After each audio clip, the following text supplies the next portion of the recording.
deben haber visto en el diario una nota de Israel Bermúdez, no me acuerdo si fue esta semana o la anterior. Economía en caída libre, se perdieron 3.757.000 empleos en los primeros meses de la pandemia. Bueno, primero, las referencias de tiempo son bastante ambiguas, no sé qué son los primeros meses de la pandemia.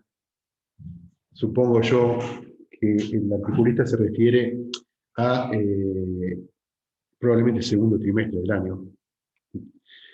Si pensamos como fechas marzo, cuando empieza hacia mitad del mes, un poco más, el aislamiento social preventivo obligatorio, eso nos deja como segundo trimestre. A ver, se perdieron 3 millones de empleos. Fíjense, nosotros no estamos acostumbrados en economía, no es que estemos acostumbrados, uno puede hacer casi cualquier cuenta, a mirar los flujos en el mercado de trabajo. Y esa referencia es un flujo, porque los empleos que se perdieron son puestos de trabajo que cesaron, por así decirlo, despidos, suspensiones, etc. Probablemente haya habido poca creación de empleos en ese lapso, pero estamos más habituados a ver una contabilidad del mercado de trabajo que está basada en las estadísticas del mercado de trabajo en términos de corte más que de flujo. Así que hoy les quiero contar un poquitito algunas ideas sobre el mercado de trabajo,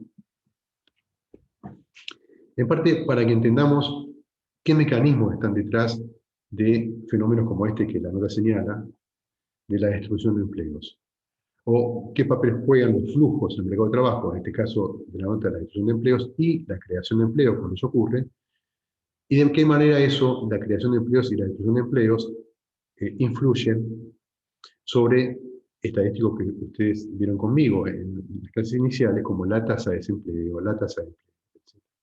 Así que lo que vamos a hacer en la clase de hoy es tener un approach al mercado de trabajo, bueno, un poco en la línea de lo que ustedes van a leer, pero también contándole cosas que también no lean, que son algunos datos de la encuesta de hogares del INDEC, para que ustedes seguro mínimamente familiares con esos datos.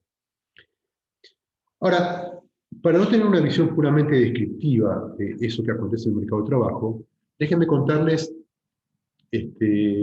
algunas ideas sobre cuáles son los mecanismos que están detrás de esas estadísticas, de la destrucción de empleo, de la creación de empleo, de la tasa de desempleo.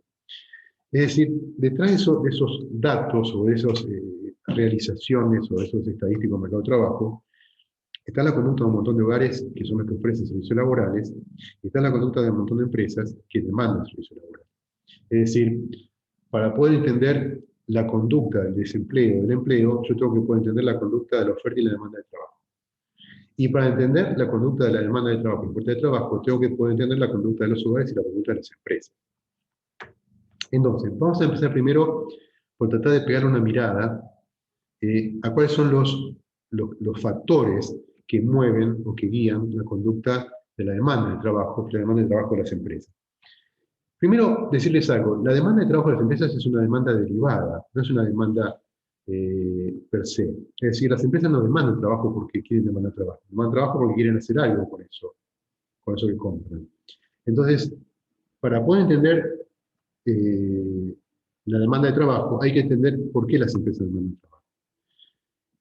Entonces, vamos a suponer que nuestra economía está toda habitada por empresas que demandan trabajo y que hacen eso porque tienen que cumplir con un plan de producción. Tienen que producir una cierta cantidad de bienes que venden, que esperan vender en el mercado, a un cierto precio. Suponemos que las empresas compiten en esos mercados, por lo tanto no fijan precios. El precio es un dato. Y suponemos que las empresas también compiten con otras empresas en el mercado de factores donde contratan trabajadores. Es decir, las empresas actúan en este modelo, en ambos mercados, en términos competitivos. No pueden fijar ni precio ni salario.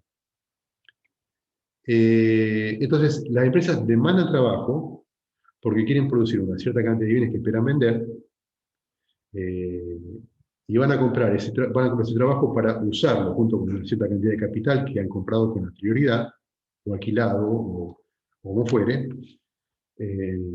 para producir una cierta cantidad de producción con una cierta tecnología o productividad o capacidad de combinación de esos factores determinada en un momento del tiempo. Ese es el problema de la empresa. Ese es el problema de la empresa.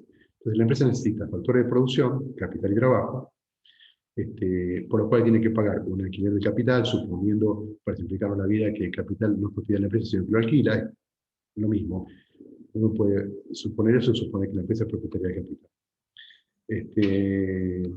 Y finalmente tiene que pagar una tasa de salario doble mayúscula por los trabajadores que contrata. A ver,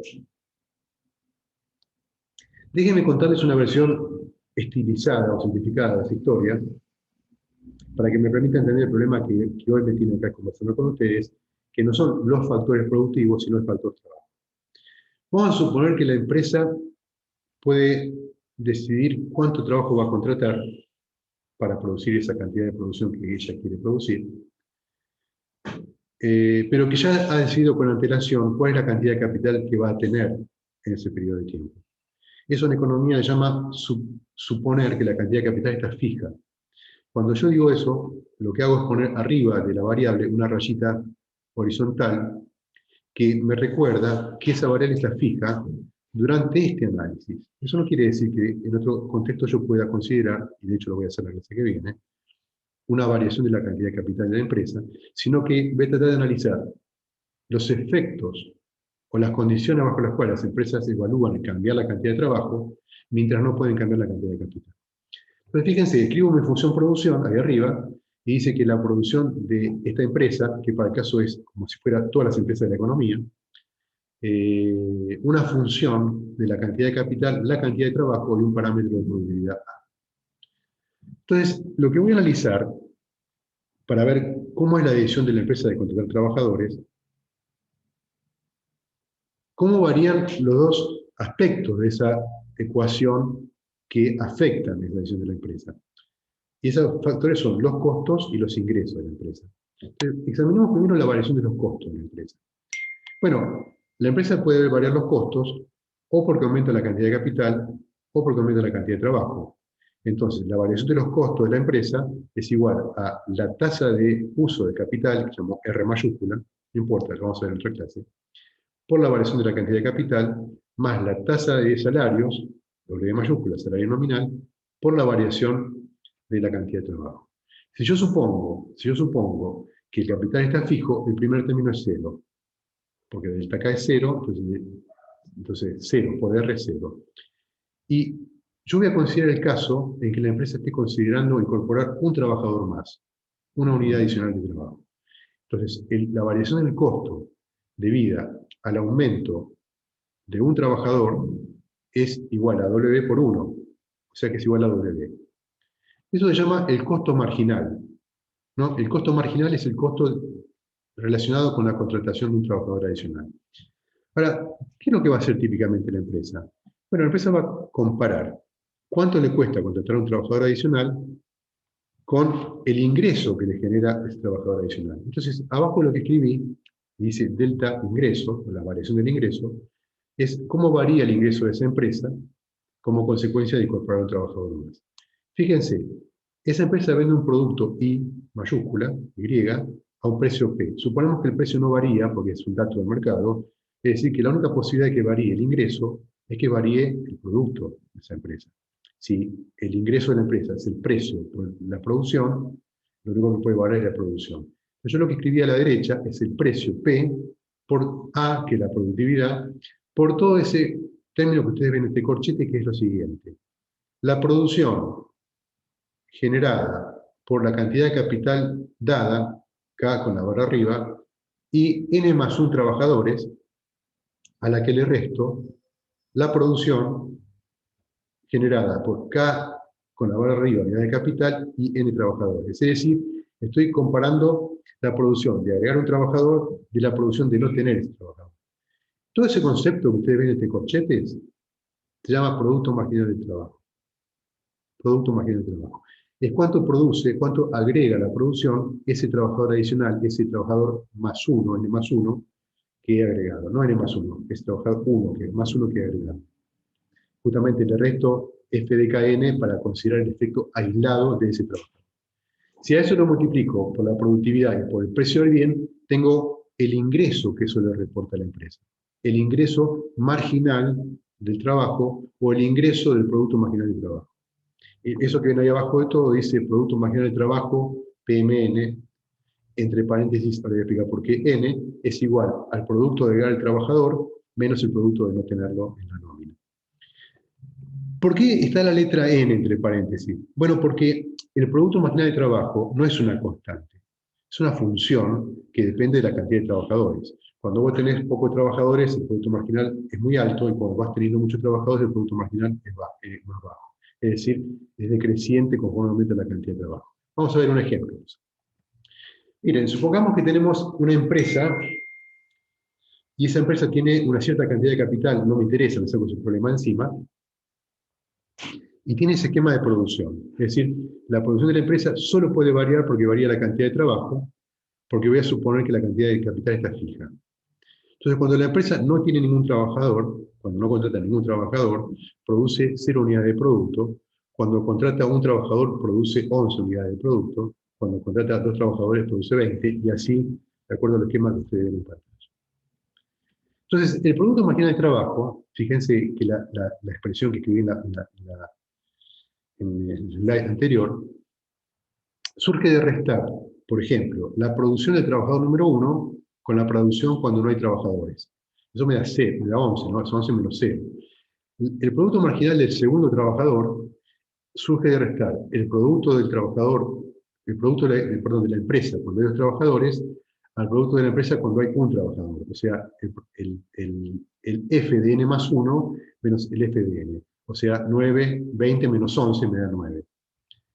El producto marginal del tercer trabajador es el producto de la empresa cuando tiene 3 trabajadores menos el producto de la empresa cuando tiene 2 trabajadores. O sea, 32 menos 27, y eso me da, 27 menos 20, y eso me da 7. Y así puedo seguir calculando toda esa columna del producto marginal del último trabajador, del tercero, del cuarto, del quinto. Como ustedes pueden ver, a medida que yo aumento la cantidad de trabajadores, entre 0 y 6, que es lo que hay en mi tabla, el producto marginal decrece. Bueno, esto es una propiedad que tiene que ver con la manera en que habitualmente se analiza la conducta de las unidades económicas en economía, que tiene que ver con que la existencia de un factor limitante, en el caso del capital, hace que, aunque vos aumentes mucho el factor variable, el factor fijo hace que cada unidad adicional que vos agregás, el factor variable, aumente la producción, pero cada vez aumente menos, y por lo tanto tenga productividad marginal decreciente. Fíjense, en la columna que está a la derecha de esa, lo que hice fue multiplicar el producto marginal del trabajo, o sea, cuánto aporta en términos físicos el último trabajador, por el precio del bien. Yo supuse que el precio del bien es 10, entonces en el primer caso, cuando el primer trabajador, él agrega 11 unidades de producto, el producto marginal del trabajo vale 110. Supongamos que el costo salarial que enfrenta esa empresa, que enfrenta eso como un dato, la empresa no puede incidir sobre el salario en este modelo único de trabajo. Es una tasa de salario de 60 pesos la hora o dólares la hora, lo que fuera, o lo que fuera, el salario es económico. Entonces, ¿qué hace la empresa en ese caso? Contrasta cuánto le cuesta contratar esa unidad adicional con el ingreso que le genera. En el primer caso, 110 es mayor que 60, entonces la empresa contrata esa unidad. En el segundo caso lo mismo, y siguiendo esa lógica, ¿cuántos trabajadores contrataría esa empresa? 3 nomás, ¿no? ¿Qué pasa con el número 4? El costo marginal es mayor al ingreso Ok, del producto marginal. ok, Enrique. Entonces, como la empresa ve que el trabajador número 4, el ingreso marginal es mayor, perdón, el ingreso marginal es menor que el costo marginal, eso es antieconómico, entonces decimos que la empresa no contrata a ese trabajador. Si las empresas se comportan de esa manera, y las evidencias suponen que las empresas se comportan de ese modo, decimos que las empresas actúan maximizando beneficios. Fíjate que si maximizan beneficios, no van a contratar un solo trabajador, porque contratando un solo trabajador, ellas tienen un beneficio de 110 menos 60, que es 50. Pero no maximizan beneficios, porque si contrataran el segundo, a esos beneficios se agregarían los beneficios marginales del segundo trabajador, que son 90 menos 60, o sea, 30. Y los beneficios agregados serían los 50 del primer trabajador más los 30 del segundo. Es decir, si las empresas contrataran el primero, pero no el segundo, no maximizarían beneficios. Del mismo modo, si las empresas contrataran al trabajador número 4, el beneficio marginal de contratar a ese trabajador sería 50 menos 60, o sea, menos 10. Esos menos 10 deberían restarlo de los beneficios marginales positivos de los anteriores trabajadores y por lo tanto estaría disminuyendo los beneficios y no estaría maximizándolos. Entonces, el principio que guía la demanda de trabajo de las empresas es el principio de maximización del beneficio o de que el beneficio marginal sea positivo. ¿Ok? Muy bien. Déjenme contarles ahora un poco ahora de dónde surge. Bueno, no lo digo acá, ¿no? Pero como ustedes se dan cuenta, hay una relación. La curva del producto marginal es una curva que decrece a medida que aumenta la cantidad de trabajadores. Como la curva del producto marginal decrece, la curva del ingreso del producto marginal también decrece, ¿no? 110, 90, 70, 50, 30, 10. Es decir, eso es el esquema de la demanda de trabajo. Eso es el esquema de la demanda de trabajo. ¿Por qué? Bueno, porque ustedes van a buscar el punto donde una línea horizontal que está en 60, que es el salario del mercado, corta a ese esquema de la demanda de trabajo, que es el valor del producto marginal de trabajo decreciente. Ok. Después vamos a ver el dibujito. Déjenme hablar un poquito de la oferta de trabajo de las empresas. Yo no sé si me va a alcanzar el tiempo para contar todo esto, a ver si me va a recontra alcanzar. Buenísimo. Fíjense, mi hipótesis sobre la conducta de las empresas es una hipótesis, a ver, típica de la microeconomía, o sea, no hay ningún motivo altruista ahí.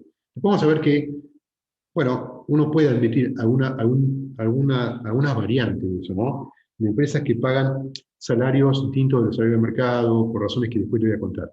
Pero en principio mi hipótesis es bastante parca y austera, y supone que las empresas no hacen nada que no les conviene. Y por lo tanto, la demanda de trabajo se deriva de una empresa que hace o que trata de hacer lo que le conviene. Vamos a hacer lo mismo con los hogares. Fíjese, yo voy a decir que la oferta de trabajo de los hogares es una oferta derivada. O sea, no es que los hogares ofrecen trabajo porque tenemos un don de una especie de apego a la productividad o algo por el estilo. Eso puede ocurrir, no estoy negándolo, pero lo que voy a tratar de hacer es derivar mi idea de la oferta de trabajo de los hogares de supuestos tampoco referidos a terceras personas, como los que usé para el caso de las empresas, o tan egoístas como aquellos. Yo voy a suponer que los hogares o los individuos de los hogares tienen una función de bienestar. Una función de bienestar, algo que los hace estar bien, como algo distinto de estar mal. Algo que los hace ser felices como algo distinto de ser infelices. Y voy a suponer que esa función de bienestar, que llamamos U mayúscula, o utilidad, es una función, U minúscula, que depende de dos cosas, de dos factores. De mi capacidad de consumir, C mayúscula, y del tiempo libre que tengo, L.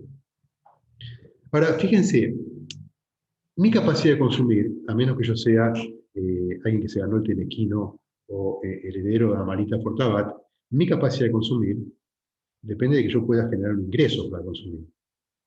Y mi capacidad de que yo pueda generar un ingreso depende de que yo esté dispuesto a resignar algo de ese tiempo que yo valoro, que es el tiempo libre. Entonces, vamos a suponer que las personas tienen una dotación fija de tiempo libre, a la cual llamo L con la rayita arriba, suponete 16 horas, ¿no? Dormimos 8 horas, nos quedan 16 horas fijas de tiempo libre.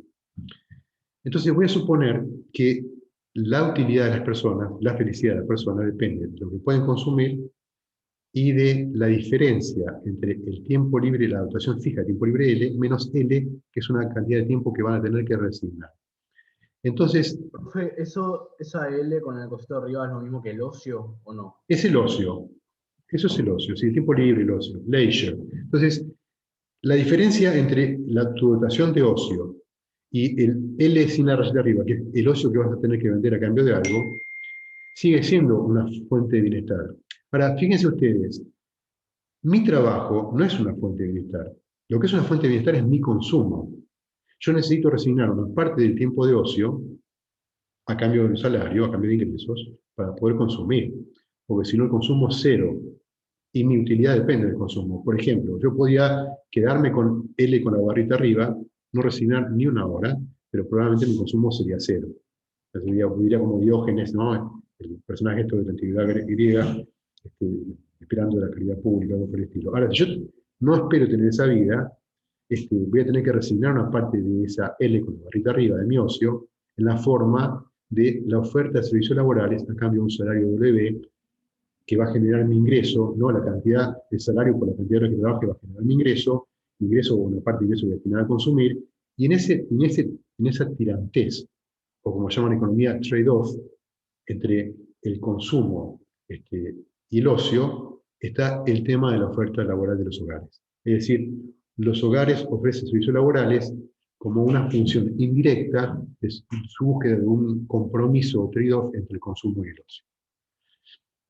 La variable importante ahí, más que el salario mayúscula W, es eso que vos podés hacer con el salario, y eso que vos podés hacer es cuánto podés comprar, porque acabo de decir que lo que a mí me interesa es el consumo. Y un proxy de cuánto puedo comprar es el salario W dividido el nivel de precios, P, en la economía, a lo que yo llamo, y a lo que se suele llamar, salario real. Entonces, la oferta de trabajo depende positivamente del salario real. Cuando aumenta el salario real, aumenta el costo del ocio, o el precio del ocio, o lo que yo resigno por no trabajar, y por lo tanto aumenta la oferta de trabajo. Ok, finalmente tengo el esquema que ustedes conocen, de la oferta y la demanda de trabajo, y el punto donde la oferta y la demanda de trabajo en un mundo que no es este en el que vivimos, donde esto es coordinado solamente por la conducta individual y atomizada de las empresas y los trabajadores, determina la cantidad de trabajo de equilibrio, N con la barrita arriba, y la tasa de salario real de equilibrio, que es la W minúscula con la rayita.